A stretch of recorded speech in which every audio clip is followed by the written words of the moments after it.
नमस्कार। Good evening India में आप सभी का हार्दिक स्वागत है। मैं हूं आपके साथ सत्यप्रिया। हजारों एकेडमिक प्रोग्राम्स और वर्ल्ड क्लास इंस्टीट्यूशंस के साथ आज भारत का हर वो छात्र जो विदेश में उच्च स्तरीय शिक्षा प्राप्त करना चाहता है, उसके लिए प्रेफर्ड डेस्टिनेशन है United states.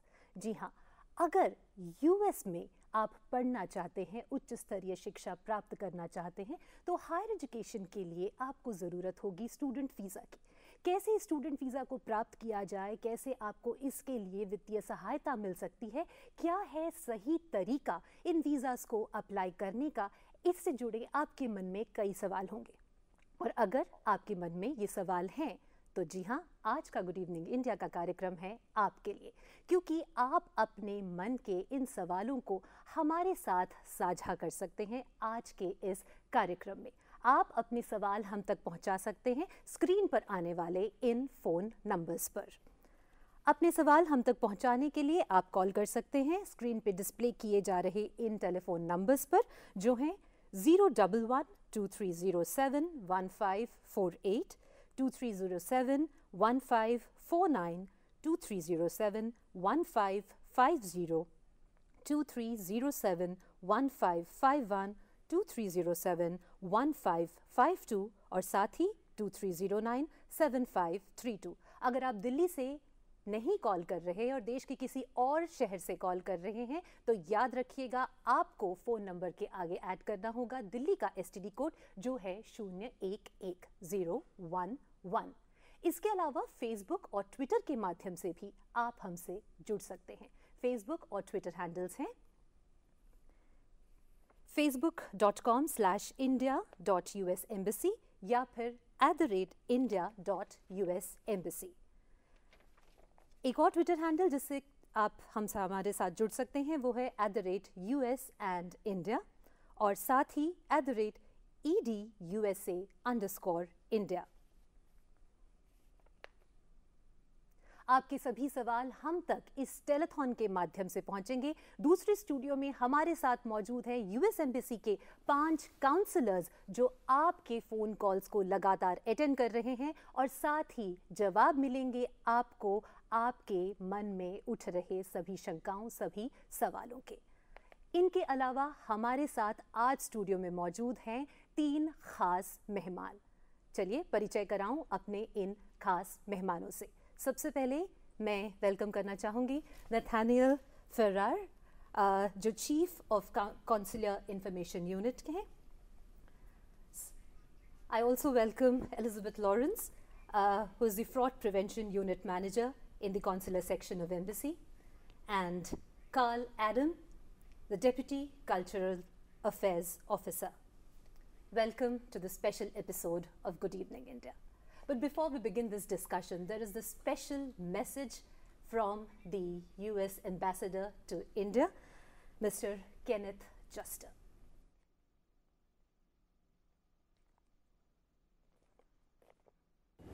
Hi, I'm Ken Juster, the U.S. Ambassador to India. Thank you for tuning in to today's special broadcast.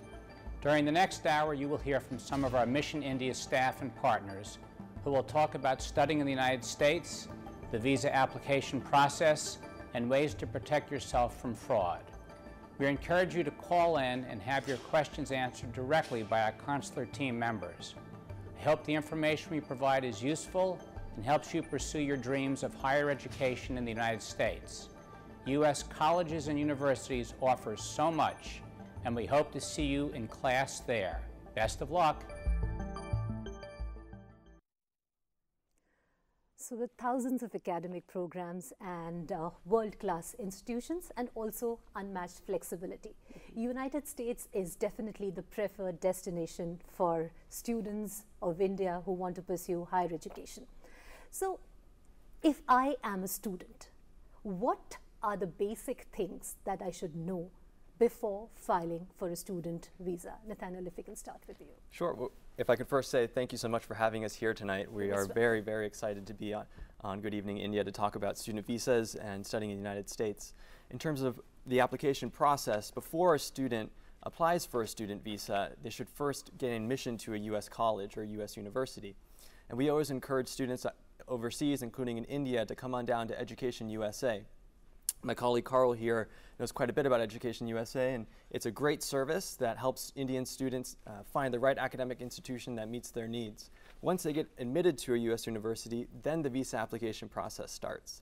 And at that point, a student should log on to our website, make an appointment, both for the submission of their fingerprints and their photograph, and for an interview with a consular officer. Here at the embassy, we're in the business of facilitating legitimate U.S. travel. So we very much encourage Indian students to pursue their educational goals in the U.S. Right. Carl, so the next question is for you. What is it that makes the United States one of the most preferred destinations for Indian students? What is it that the United States offers to Indian students which probably other countries do not? Well, first and foremost, you'll get a world-class education. This is something that no matter what you do, where you go afterwards, you'll take this with you. It's recognized around the world. If you have a degree from the United States, it doesn't matter where you are, it's a good degree. People know that this is quality. And you can't get that everywhere. In the United States, we definitely have that. And we say number two is the opportunities you have in terms of reaching out into this huge network of alumni, of professors, of research, of professional opportunities, conferences, seminars. United States University it's not just a place to go to class, it's a place to network, to build bridges. And anybody who comes out of our education system, they're able to leverage that to open doors, to get access, to get information. And it really lines up so many things later on in life, particularly for their career. And finally, you get a lifelong connection to the United States. There's just so much happening in the United States. So many Indians have figured this out. They've gone to the United States, they've pursued their education, and they love it. They come back. So many Indians have decided to come to the United States and stay. Some of them go on, but they always remember that these formative years in the United States, they're great years, and they take it with them, and they understand how we do business. They understand how we think, and there's a lot of cutting-edge things going on, not just in education, but in technology, finance, business, you name it. There's a lot happening in the United States, and a lot of Indians want to know that. Right. So there's another question for you, Elizabeth, but before I put that question to you, I would just like to repeat the telephone numbers on which our viewers can make calls. So the telephone numbers are 011-2307-1548, 2307-1549, 2307-1550, 2307-1551, 2307-1552, and 2309-7532.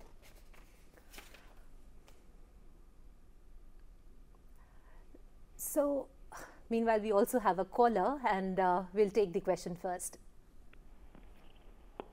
Hello? Hi, we can hear you. Hi, my name is Shivani and I'm calling from Chandigarh. Okay. I recently got admitted to University of Washington and I have my visa interview next week. So I wanted to check with the visa officers that what all documents should I bring on the day of the interview? Okay, so that's Shivani from Chandigarh, and she has already obtained admission in one of the US universities, and she also has her visa interview, coming up pretty soon. So what are the documents that she needs to bring along with her? So a lot of students actually believe that they need quite a bit of documentation in order to apply for the visa. And actually, we only are going to require a few things on the day of the interview. One is her passport. There's the copy of her application form. There's an I-20, which she will receive from the university, which she should have at this stage. And then also proof of her service payment fee. We don't actually require students to bring a load of documents. We don't need to see tax returns or bank statements. In fact, we actually encourage people to not bring those documents because the point of the interview is for our consular officers to get a chance to speak with the student and to understand and to assess their goals and to assess why they plan to study in the United States and why they've chosen that particular program. Right. And that we get from the interview, not from a set of documents. So what are the common pitfalls during an US visa interview? That's a great question. We often see, especially with student applicants, we know they're going to be nervous, right? That's very normal.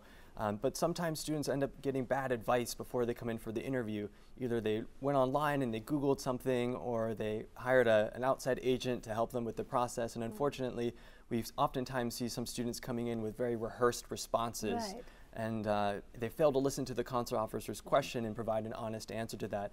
And we understand that students are going to be nervous, but it's very important that they listen to the officer's question and provide an honest answer. As my colleague Elizabeth noted, ultimately, we're trying to evaluate whether or not this is a credible student. Do they have goals for studying in the United States? What are their plans for after they finish their education? Do they have sufficient finances to cover the cost of their education? As long as a student meets that criteria, we're issuing them a student visa, and we're very happy to do so. Right. But then it's quite often seen, US being one of the most preferred destinations for students, you know, it also has its negatives alongside. I mean, there are a lot of touts who extract huge amounts of money. There are a lot of fake websites. How does one deal with them?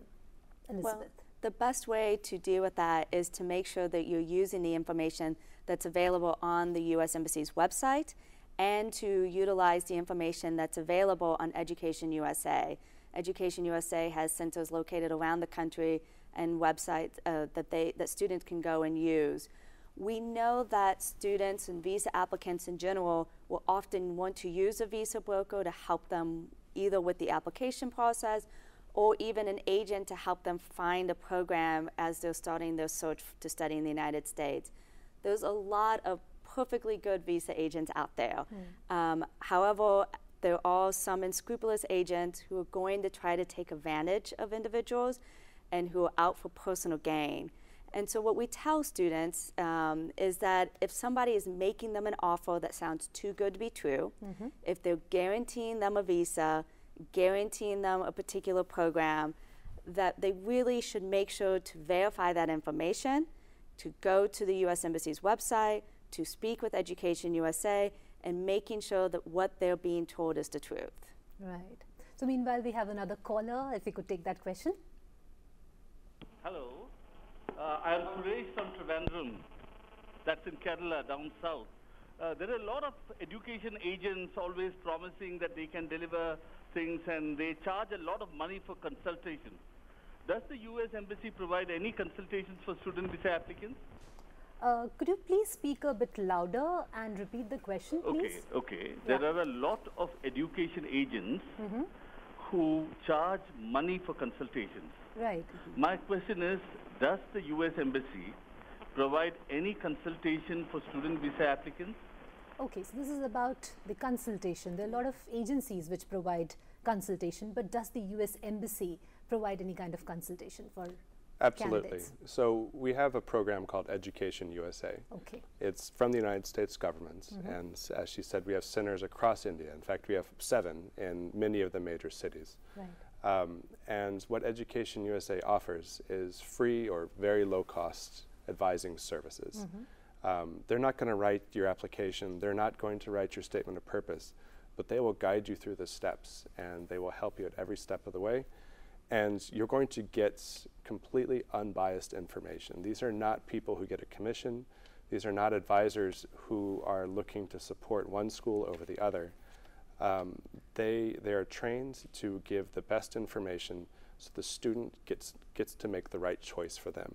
Right. They'll guide the student through the process. They're not going to coach them through the visa process, for example, but they'll advise them, don't lie, you don't need these documents. I mean, these are just facts.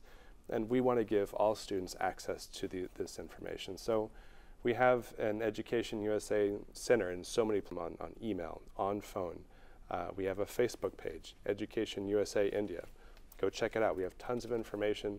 And we want more Indian students to have access to real information.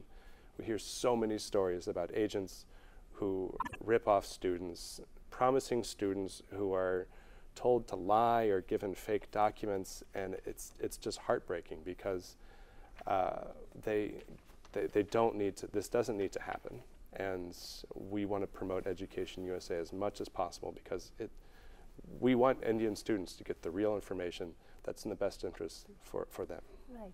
So what are, according to you, the greatest misconceptions that people have about the visa application process? I would say one that we see often is that students think the application process is much more complicated than it actually is. In fact, it's never been easier to apply for a student visa. If they go onto our website, we have very clear instructions, and in fact, we say it's easy as 1, 2, 3. 1, you make an appointment for your fingerprints to be taken. 2, you make an appointment for your interview. And 3, you come on down to our embassy or one of our consulates for that interview. I think a common misconception is that a student has to show up with a bunch of rehearsed answers and think through every possible scenario before they speak to the consular officer. In fact, the consular officer is basically looking at 3 things with every student applicant. Number 1, is that student prepared for their course of study that they want to study in the United States? So for example, if a student wants to get a master's in accounting, have they done any accounting work prior to applying for this visa? Does the student have sufficient funds to cover the cost of their education? We'll be asking questions along those lines as well. And certainly, we also want to know whether or not that student has plans for after they finish their degree in the United States. Right. So the officer will be asking questions along those lines, and assuming that the student provides honest answers to that question, I'm confident that they'll most likely get their visa and be on their way to the U.S. to pursue their educational dreams. Right. Carl, talking about funds, are there any financial aids available for students who want to pursue higher education in the U.S.? Absolutely. We have in the United States over 4,500 universities and colleges. It's mind-boggling how many opportunities you have. What we like to say is there's a university or college for everybody. And in Education USA, advisors are always looking to match students with the right program, the right university that fits their budget. Not everybody goes to Harvard, not everybody goes to Yale, but there's so many other thousands of opportunities out there that are also very excellent that you have never heard of. Right. I've never heard of most of them. And that's where these advising centers really help out, to kind of line up the students with the programs. Okay, you can afford this, you can afford that, you've done really well. Okay, you're looking for financial aid. Okay, here's some scholarship options you can look at. Have you considered this? Have you considered that? Do you want a public or private? There's so many options, and to talk through those options with somebody who has your interests in mind, an Education USA advisor, that's the person you want to talk to. Right, because we had also received a question from Vinita Malhotra, and that's on your website, which says that my daughter wants to do MBBS in the USA, and does the US Embassy provide financial help? That's a question that has come in from one of our viewers. So unlike India, the United States higher education system is not centralized. The federal government does offer some scholarships, but the majority of financial aid and scholarship opportunities, you'll find that in the colleges, in the universities.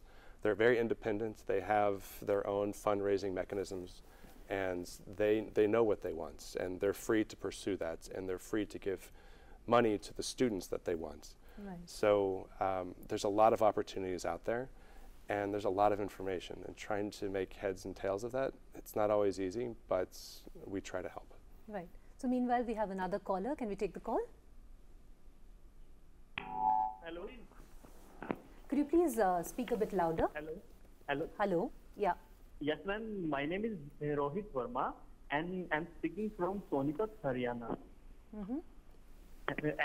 This year, I'm going to complete my graduation, and I'm planning to get education in USA. So I want to know what will be expenditure to get the US visa, and how can I get this US visa?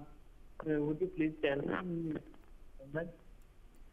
Okay, so he's completing his graduation and he wants to apply for a postgraduate course. I'm going to complete my graduation this year, ma'am. Okay, you'll be completing your graduation this year, and next year you would want to apply for a postgraduate course in the US, right? Yes, ma'am. Yes. Okay, so you want to know what is the process of applying for a visa? Yes, and what will be the expenditure for this course? What I am going to do? Right, and the expenditure. So yeah. Okay, so that's the question.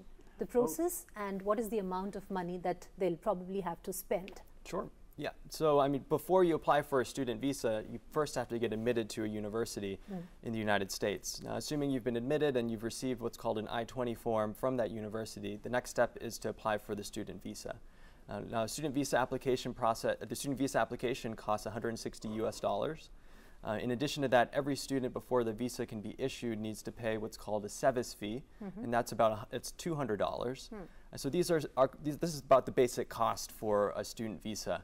In addition to that, before they actually apply for that student visa, they should be looking at the expenditures related to the education in the United States. As I noted earlier, when the visa officer is interviewing the applicant, they'll be asking them questions about their finances to make sure that they can pay for the course of their study in the United States. Right.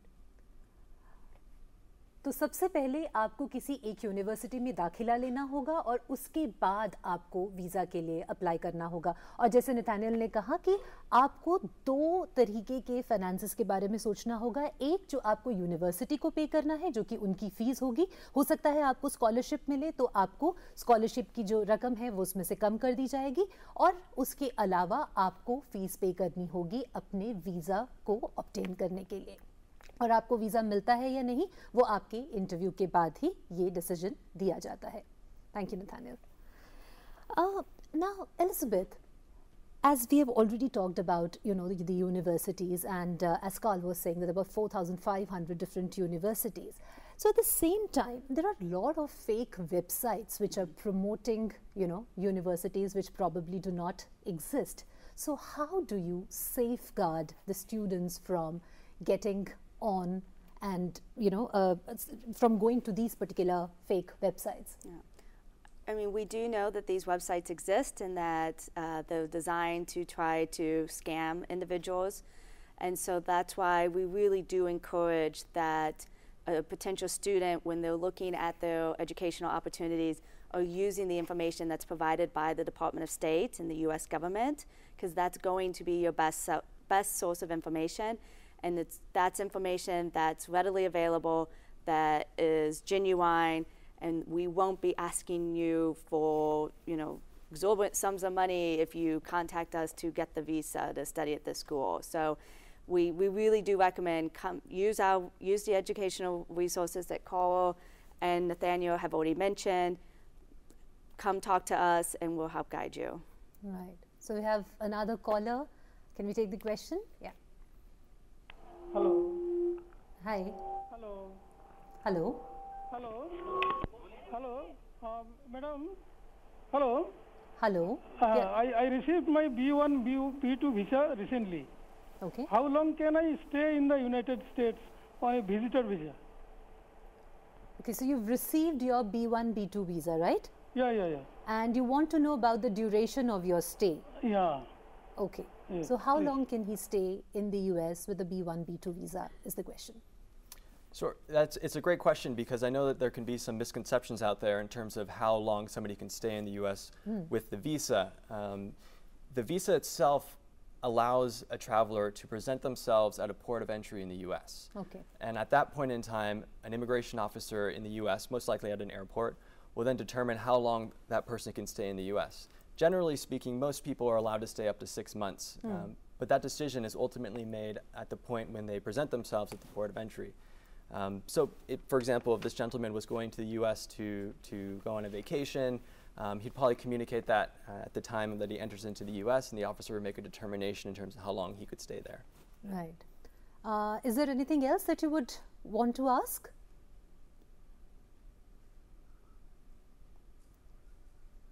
Okay, so talking about the B1, B2 visa, we have also received another email from Balvinder Singh, who says that I would like to inquire about B1, B2 visa. Currently, I'm holding a B2 visa multiple entry and have already visited Los Angeles.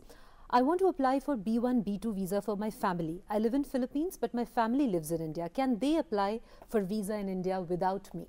Absolutely, yes. If he already has his visa, there's no need for him to fly all the way back to India to accompany his family when they apply for their visa. Right. They should fill out individual applications and come to our embassy or one of our consulates to have their interview. Okay. In India and the Philippines? India or the Philippines. You can apply anywhere where we have a consular section, and we have postings all over the world, including in Manila.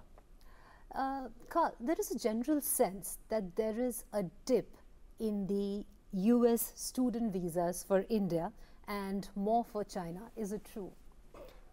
So last year, 186,000 Indians chose to study in the United States. That's 21,000 more than the year before. the numbers keep going up. That being said, the numbers do go up and down, but the long-term trend is quite clear. In the last 10 years, the number of Indian students studying in the United States has doubled. Has doubled, okay. In the last 10 years, the number of Indian students has doubled in the United States. And this year, we don't know what the numbers will be. We hope they increase. And it's too early to tell. In October, we'll have our official reports. We'll let you all know. But in general, the trend is positive. Right. The same kind of world-class institutions that exist in the United States, they will always be there. And they will continue to attract the best and the brightest Indians to come and study. The same opportunities for research and professional growth, career advancements, and that connection to the United States, that doesn't change. There's a lot of sensational news out there about a lot of things, right. Including studying in the United States. And it's sensational. At the end of the day, the basics remain the same. It's a great place to study, you'll get a great degree, and you'll be well on your way to an amazing career afterwards. Wow. So meanwhile, we have another caller.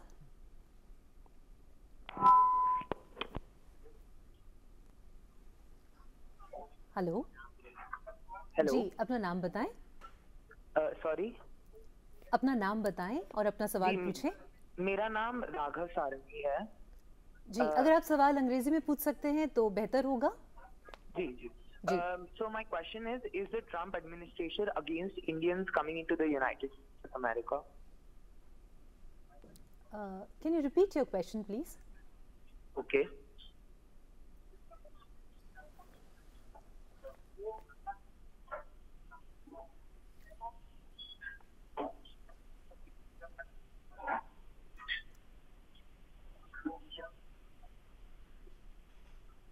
Okay.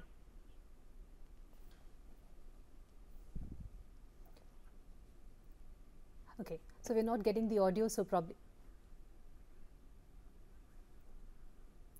Okay, so we'll take the question in a while. Meanwhile, there's another question.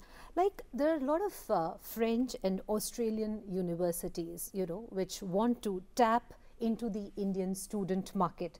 So how does the United States look at the Indian student market?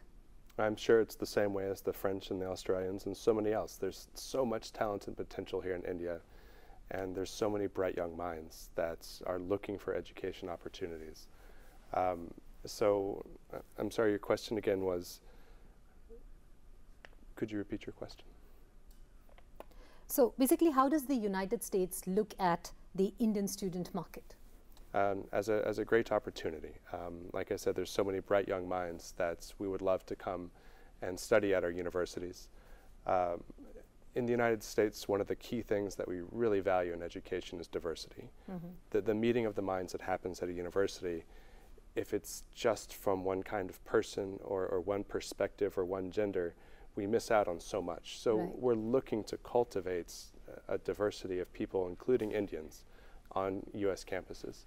Okay. So the possibilities of having a perspective from India is really what so many universities are after.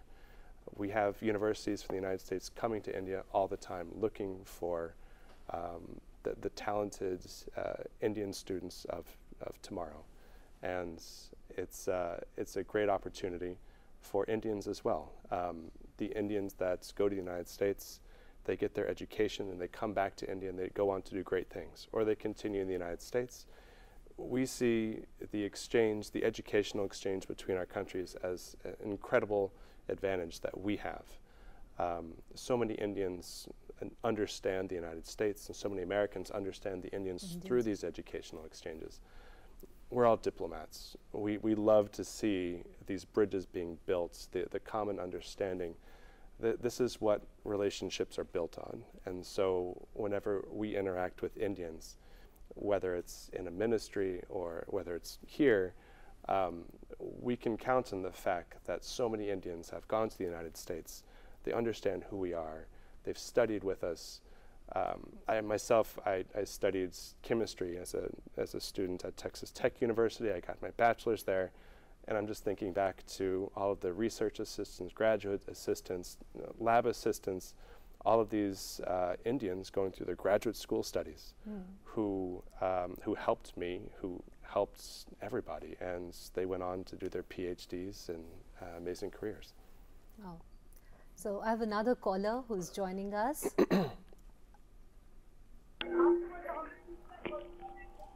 Good evening. So my question is whether the Trump administration is against Indians coming in since they keep changing the rules. Now, we know that USA is the center of everything in the modern world. So we would like to know if they're willing to establish foreign relationships with a country like ours. So your question, if I may repeat, it is about the Trump administration, and you think that the visas are being restricted, am I right? Yes. Okay. Be happy to take that question. And there's a lot of misconceptions, and like I said, there's a lot of sensational news out there. There's been no change to H-1B, B-1, B-2. There are no quotas. If a applicant is legitimate, regardless of whether they're traveling for students or as tourists, they will get a visa, they will travel. There is a lot of discussion about work visas in the United States, but nothing's final. Nothing has changed. We continue with the same policies as we had before. And look, the bottom line is this. The United States is a country of immigrants. Right. We value diversity. We seek outside perspectives. It's one of our greatest strengths is our multiculturalism. The fact that we can bring together so many different people from so many different places, so many different ideas, beliefs, religions, skin colors, you name it. Putting that together and making it work, it's one of the most amazing things about the United States. And we continue to support that idea of diversity, and we encourage all Indian students, all Indian travelers, apply, and don't be afraid. As Nathaniel said, we want to see legitimate travel between the United States and India and the United States. Meanwhile, I would just want to repeat the telephone numbers for our viewers. Our phone lines are open, and you can call us, you can share your queries with us, and our phone numbers are 011-2307-1548, 2307-1549, 2307-1550, 2307-1551, 2307-1552, and 2309-7532. So Nathaniel, my next question is for you. So while evaluating a candidate for a visa, what are the basic points for consideration during an interview process? How do you evaluate a candidate? That's an excellent question. So for example, if we have a student applicant who's coming to us to apply for a student visa, we'll be looking at whether or not we find them to be a credible student. So when I say credible, that means, are they actually going to the United States to study, to pursue an educational goal? And we'll be asking questions along those lines to figure out whether or not we think that they really do want to study in the U.S. There's also kind of a fascinating aspect of the U.S. immigration law in which we have to presume that every applicant who's applying for a non-immigrant visa is an intending immigrant. And so in order for the applicant to overcome that presumption, the officer is asking some questions to make sure they have strong ties to their home country. So for example, if a student is applying for a visa to study in the US, the officer will be figuring out whether or not they have strong ties to India, whether that be family or economic ties or a residence in India. So the officer will be looking at that kind of aspect of the student to make sure that they qualify for that student visa. Right. And of course, the second aspect that we always look at is whether or not they have sufficient finances to cover the cost of their education. And I know that my colleague Elizabeth alluded to earlier that sometimes we get students who come in with large packets of paper, including big bank statements and papers covering every aspect of their life. The truth is, at the interview, the officer is not going to be asking to see all those documents. It's an interview-based process, not document-based. And so, for example, if the officer is asking about their finances, they'll be wanting to know, how will you pay for your education? And the student should be prepared to answer, I'll be paying for it through my family or through whatever means, through a scholarship that I found through Education USA. And finally, the last aspect the officer will be looking at is what is that student's plans for after they finish their course of study, whether that be pursuing an further education in the US, coming back to India to pursue more education, looking for a job somewhere. We're just trying to make sure they have a nice plan for their future after they get their education. Right. But Elizabeth, we have also seen, you know, students rehearsing their answers and preparing for visa interviews, going through a lot of YouTube videos, you know, about do's and don'ts during a visa interview process.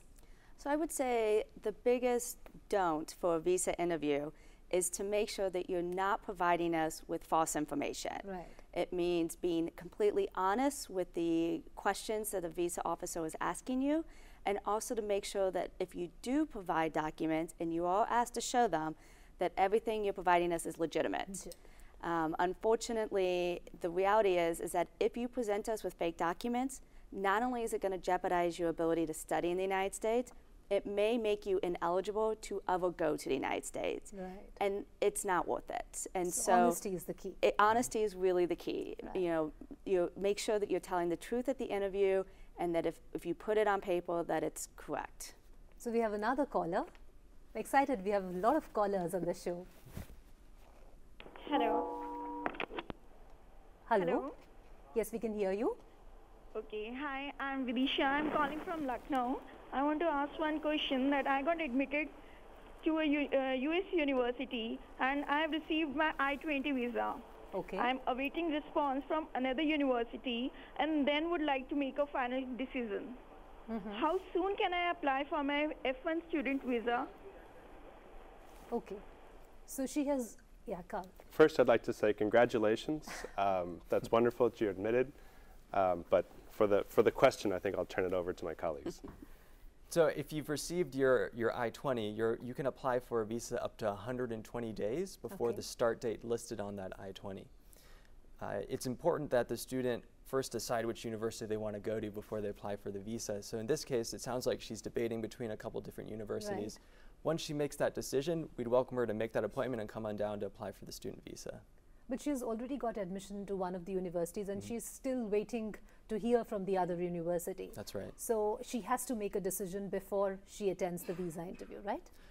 Well, if she's waiting to hear back about another school and there's a chance that she wants to go there, I think it would make sense to wait to hear back from that university so she can get an I-20, if she decides to go to that other university, to get an I-20 from that school. Okay. It's before a student applicant can apply for a visa, they do need to have this I-20 form, which they get from the school that they'll be going to. Right. So Vidisha, hope that you're satisfied with this answer. Do you have any other queries?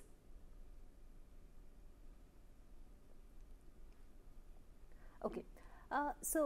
Carl, you wanted to add something. I just wanted to say that we always make sure that students get to class on time. So you don't want to wait too late, but whenever we have a student that applies, sometimes there's long lines, sometimes it's hard to get an appointment. We always want to make sure our students get there on time, and we will prioritize student visas. Right. In fact, we have something called Student Visa Day. It's coming up on June 6th. And for us, Indian students are so important, and issuing student visas to Indian students, because there's so many of them, this is really fundamental for us.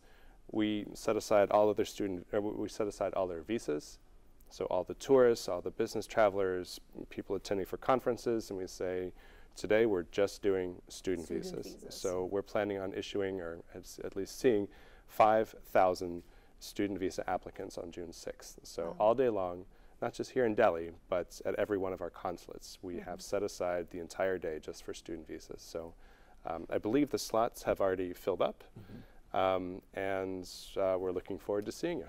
So is it something that happens once a year, or? Correct. It happens once a year, and all the consulates and all the embassy together. It'll be a party, and we hope to see you at the press events as well. So moving forward and talking about the job market, now there are concerns that even if you study in the US, you may not get to work there. Well, it's very important for a student to remember that the purpose of a student visa is to study in the United States, not to work there. And as Carl alluded to earlier, an education from the United States is an incredible resource that you can apply anywhere in the world, whether you decide to work in the US or work back in India or work elsewhere on the globe. And of course, in addition to that, you'll have a connection to this wonderful alumni community that stretches across the entire world. And as Carl also noted too, I mean, you'll have a connection to the United States that very few people will ever be able to well, increasingly more, but people, it's a valuable resource to be able to have that kind of connection to the United States for the rest of your life. Right. So we have another caller. Hello. Hello. Hello. Myself Neeraj Mishra, madam. Hello. Yes, Neeraj, we can hear you. My passport. My question is, my passport has expired, but the U.S. visa is still valid. Do I need to apply for a new visa, or can you move the valid visa to the new passport? Okay, so his passport has expired, but his US visa is still valid. Yeah. So can the same visa be continued in the new passport, or does he have to apply for a new visa? Yes, he can still use that visa and his old passport. He does need to obtain a new passport and travel with both of them together. This is something that we see quite frequently, so it's not something that will raise any suspicions or concerns or problems at the airport. He needs to make sure that the visa in the old passport was not damaged at the time that the passport was canceled, but otherwise he's free to travel with it. Okay. So hope it satisfies you, and it's in fact a very positive news for you that you do not have to apply for your US visa again. So moving forward, we were talking about the job market in the US. So is it true that if you have a degree from the United States or a post-graduation degree from the United States, it makes your chances of getting a job in the United States brighter? Well, I mean, it ultimately depends on the decision of the student whether or not they want to pursue a career or employment in the U.S. Again, it's very important that a student remembers that the purpose of a student visa is to study in the U.S., not to work there. And in terms of the visa application process, when a student comes in for an interview, it's very important that they emphasize the fact that they want to study there, not necessarily work there. I think you mentioned earlier some misconceptions and some pitfalls we see students fall into during the visa application process. One of those is that sometimes we see students leading with the fact that they want to work in the U.S. And of course, the visa officer is wondering, this person is here applying for a student visa, why are they talking to me about working in the U.S.? So it's very important in that sense for the student to be clear-eyed in terms of their priorities, which if they're applying for a student visa, it should be to study in the United States. Right. Carl, for students applying in different universities of the United States, is the visa application, the application process in different universities, is it the same for all the universities, or different universities have different procedures? No, not at all. It's very different, and sometimes they're very short and easy, and sometimes they're much longer and extensive. Every university is different. Make sure you leave yourself plenty of time.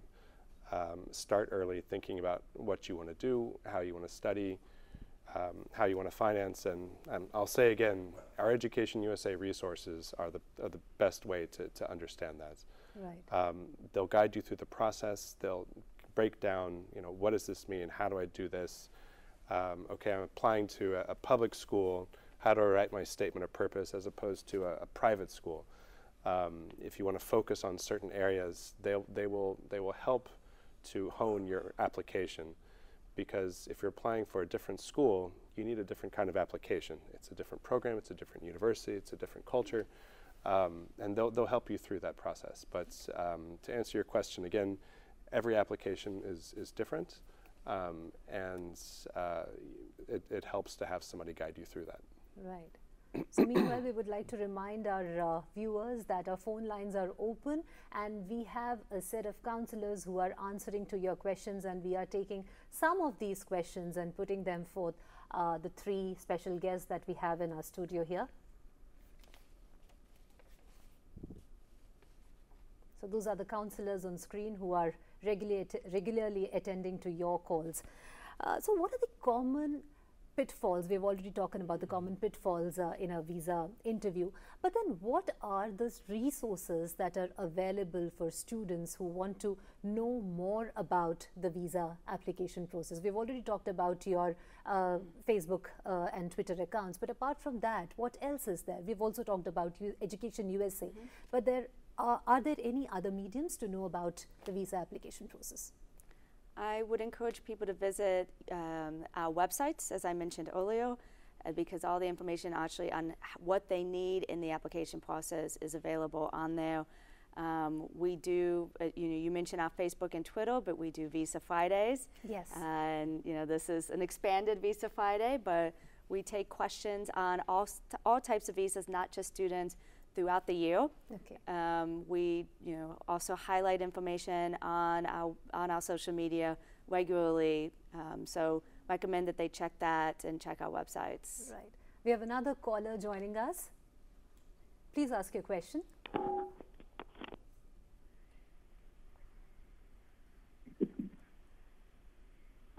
Yes, we can hear you. Hello. Yes, we can hear you. Yeah, so I wanted to know the whole procedure of applying for visa and how much time does it take, like the whole process. Okay. Yeah. So how much time does the visa application process take? I don't think there's a set specific time for it. Nathaniel mentioned earlier that we consider it to be 3 steps. You pay the fee, you set up your appointments, and then you come for the interview. All the information that your viewers need is available online. We know that a lot of applicants will choose to use a visa agent to help them through that process. If someone does choose to use somebody to help make it easier or to make sure that they're doing it correctly, that happens, that's fine. Just make sure that they're using somebody who is going to facilitate them legitimately and is not trying to take advantage of their goodwill or scam them out of money. Right. I was also going through the website Education USA, and it has a 5-point chart of the students, where the first thing is to research your options, then about financing your education, the student visa process, and then the procedure for departure. So if you could elaborate this for our viewers, Carl. So exactly like you said, there's the 5 steps, and it goes through the whole process for every student. Every student needs to go through these checklists, and if you go to the website, you'll find all the information that you need. It goes from researching your options, finding financial aid, applying to the school. Once you get accepted, then you go through the visa. And one thing that a lot of students miss out on are pre-departure orientations. Right. Education USA provides free seminars. What to expect, right? You get off the airplane, you're in a foreign country. Sure, you speak English, you've got an application, you've got your visa, you've got your passport, but what's realistic? Schools will send every student a packet of information just to get them oriented, to understand where to be, how to do things. And one of the things that I think is really amazing about universities in the United States, because we like international students so much, right. We often have an international student advisor, an international center. We have so many resources to help each and every individual international students, regardless of where they came from. So we'll talk more about the resources, but meanwhile we have another caller. We'll take the call first. Please. Yeah. Yeah, could you please put your questions to our guests? Hello, my name is Manoj Mathur. I am speaking from Jaipur, and I want to ask, what should students be on the lookout for during the application process? How does one avoid falling victim to scam artists? Okay, so it's again about the visa application process and how does one avoid falling a victim to, a lot of fake resources that are available. Yeah. If it sounds too good to be true, then it probably is. So make sure that no one is making a guarantee saying that they can get them a visa, promising them something that they cannot deliver or that they cannot guarantee. So, use your senses. If something that sounds like it's too good to possibly be possible, then double check with us and make sure that it is legitimate. Is there a helpline available? Yeah. To double check. Do you want to? Well, for visa questions, because there's all kinds of visa fraud, visa scams, contact the visa section, and they have a helpline. Would you like to? So I would actually recommend that they go through the U.S. Travel Docs website, which is where you make the appointment. There's actually mechanism available on that website that they can contact not only the embassy in Delhi, but each of the consulates directly. That information will come to our information unit, it will come to the fraud prevention unit, so that we're aware of it and that we can help answer those questions. Okay. Yeah, if I could just add, I mean, we literally receive tens of thousands of inquiries from the Indian public every month related to visas, and so we have an excellent team of officers and staff who are there to answer questions both online and on the phone. And as Elizabeth said, our website is the best place to go because there are different email addresses they could email, and there's a couple different lines. But if they go to ustraveldocs.com, they can definitely find the best way to reach us to ask a visa-related question. So if you have a question, you know, is this visa offering, is this service legit or not? Those are the resources. But if you have a question about, okay, there's this school and they're offering me a scholarship, but first I have to go through all these things and give them money first, the same rule applies. If it sounds too good to be true, it probably is false. If you have questions, is the school accredited? Does this scholarship exist? I don't know about this. I've got a funny feeling. Feel free to contact Education USA advisors. They'll be able to let you know, okay, this is legit. Go ahead, no worries. Or you probably shouldn't use this service anymore. So if you have any questions, again, this is a free or low-cost service. It's available in 7 different centers across the country, and you can also reach us online via email or our Facebook page. Right. If I want to double check whether the university that I'm applying for is not a fake university, does Education USA help me, you know, in knowing about it, whether it's a fake university or not? Does Absolutely. it give information about universities as well? So you can go to the Department of Education websites for the United States governments, and they have a list of all accredited universities there available for you. You can match up, okay, this is the university, is it on the list? Is it accredited? Yes or no? That's pretty simple. But sometimes it might be a branch, you have another question, you want to double check. I mean, this is an important decision, right? You can always feel free to double check, get in touch with Education USA, and you can rest assured you're going to get the right information. Right. So, Carl, earlier we were talking about resources that are available which would train you once you have arrived in the United States what to do. So what are those resources? Because we were talking about it and we had to take the caller, so we had to just continue that. No, and please continue to call. Yeah. So almost every university has an international advisor, has an international student center, has all kinds of resources to help students. One thing that's very important for every university is student success. That means that the student is getting what they need out of this university, out of this degree. It's not just a question of grades and GPA, but it's, are they getting the kinds of experience? Are they getting the kind of networking and contacts and exposure? A university degree is not just a piece of paper you put on a resume. It's a whole world of connections and networks and alumni. That's the value of a U.S. education. Also, you have all kinds of other resources. Safety and security on a campus is of utmost importance to every single university. So most universities have their own campus police. Around the university, they have telephones. If you ever have any questions, problems, you feel like you're in danger, whatever, pick up the phone. You're going directly to the campus police. They know where you are. They know the area. They will come directly to you. Most universities have programs. If Indian students, I understand they like to study very late, they're in the library. They're studying late. It's dark. They don't feel safe walking home. What they can do is they can call a service. That service will pick them up for free, take them home, safe and sound. Wow, that's wonderful. We have another caller joining us. Yes, you may ask your question. Yeah. Hello. Hello. Yes, we can hear you. Yes, madam. I want to ask, for interview, I have to carry my property documents along with?